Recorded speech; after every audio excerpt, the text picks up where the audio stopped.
اعوذ باللہ من الشیطان الرجیم بسم اللہ الرحمن الرحیم رب اشرح لی صدری ویسر لی امری واحلل عقدۃ من لسانی یفقہوا قولی نحمدہ ونصلی علی رسولہ الکریم اما بعد۔ فضائل اعمال، فضائل رمضان، آخری حصہ۔ چوتھا امر حدیث بالا میں یہ ارشاد مبارک ہے کہ میں تم کو کفار کے سامنے رسوا اور فضیحت نہ کروں گا۔ یہ حق تعالی شانوں کا غایت درجے کا لطف و کرم اور مسلمانوں کے حال پر غیرت ہے کہ اللہ کی رضا کے ڈھونڈنے والوں کے لیے یہ بھی لطف و انعام ہے کہ ان کی لغزشوں اور سیئات سے وہاں بھی درگزر اور پردہ پوشی کی جاتی ہے۔ عبداللہ بن عمر رضی اللہ تعالی عنہ حضور اقدس صلی اللہ علیہ وسلم سے نقل کرتے ہیں کہ قیامت کے دن حق تعالی شانہ ایک مومن کو اپنے قریب بلا کر اس پر پردہ ڈال کر کہ کوئی دوسرا نہ دیکھے اس کی لغزشوں اور سیئات یاد دلا کر اس سے ہر گناہ کا اقرار کرائیں گے، اور وہ اپنے گناہوں کی کثرت اور اقرار پر یہ سمجھے گا کہ اب ہلاکت کا وقت قریب آ گیا، تو ارشاد ہوگا کہ میں نے دنیا میں تجھ پر ستاری فرمائی ہے تو آج بھی ان پر پردہ ہے اور معاف ہے۔ اس کے بعد اس کے نیک اعمال کا دفتر اس کے حوالے کر دیا جائے گا۔ اور بھی سینکڑوں روایات سے یہ مضمون وارد ہوتا ہے کہ اللہ کی رضا ڈھونڈنے والوں، اس کے احکام کی پابندی کرنے والوں کی لغزشوں سے درگزر کر دیا جاتا ہے۔ اس لیے نہایت اہمیت کے ساتھ ایک مضمون سمجھ لینا چاہیے کہ جو لوگ اللہ والوں کی کوتاہیوں پر ان کی غیبت میں مبتلا رہتے ہیں وہ اس کا لحاظ رکھیں کہ مبادہ قیامت میں ان کے نیک اعمال کی برکت سے ان کی لغزشیں تو معاف کر دی جائیں اور پردہ پوشی فرمائے جائے،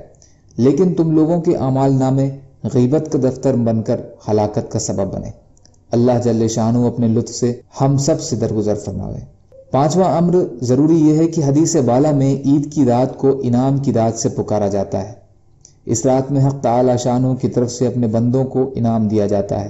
اس لیے بندوں کو بھی اس رات کی بے حد قدر کرنی چاہیے۔ بہت سے لوگ عوام کا تو پوچھنا ہی کیا، خواص بھی رمضان کے تھکے ماندے اس رات میں میٹھی نیند سوتے ہیں، حالانکہ یہ رات بھی خصوصیت سے عبادت میں مشغول رہنے کی ہے۔ نبی صلی اللہ علیہ وسلم کا ارشاد ہے کہ جو شخص ثواب کی نیت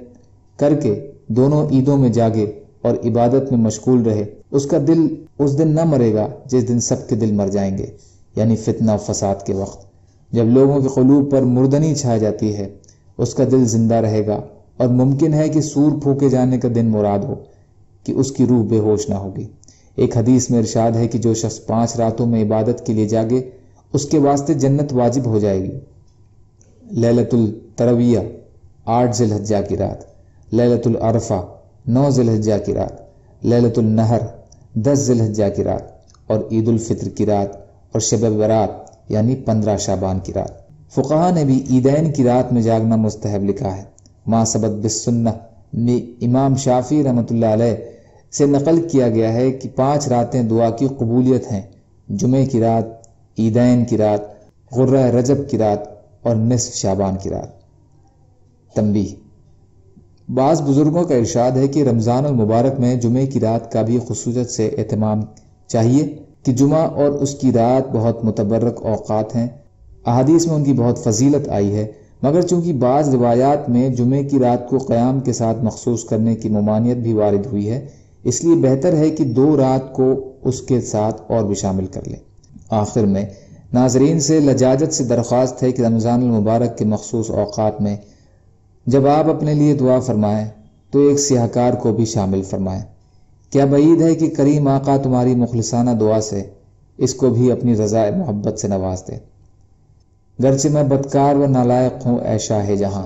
پر تیرے در کو بتا اب چھوڑ کر جاؤں کہاں، کون ہے تیرے سوا مجھ بے نوا کے واسطے، کشمکش سے نا امیدی کی ہوا ہوں میں تباہ، دیکھ مت میرے عمل کر لطف پر اپنے نگاہ، یا رب اپنے رحم و احسان و عطا کے واسطے، چرخ اسیاں سر پہ ہے زیر قدم بحر علم، 4 سو ہے فوج غم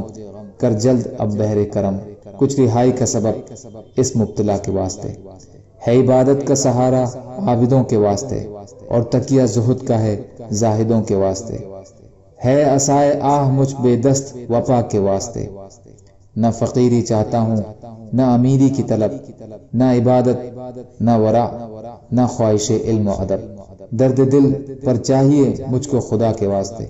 عقل و ہوش و فکر اور نعمائے دنیا بے شمار، کی عطا تو نے مجھے، پر اب تو اے میرے پروردگار بخش وہ نعمت جو کام آئے صدا کے واسطے،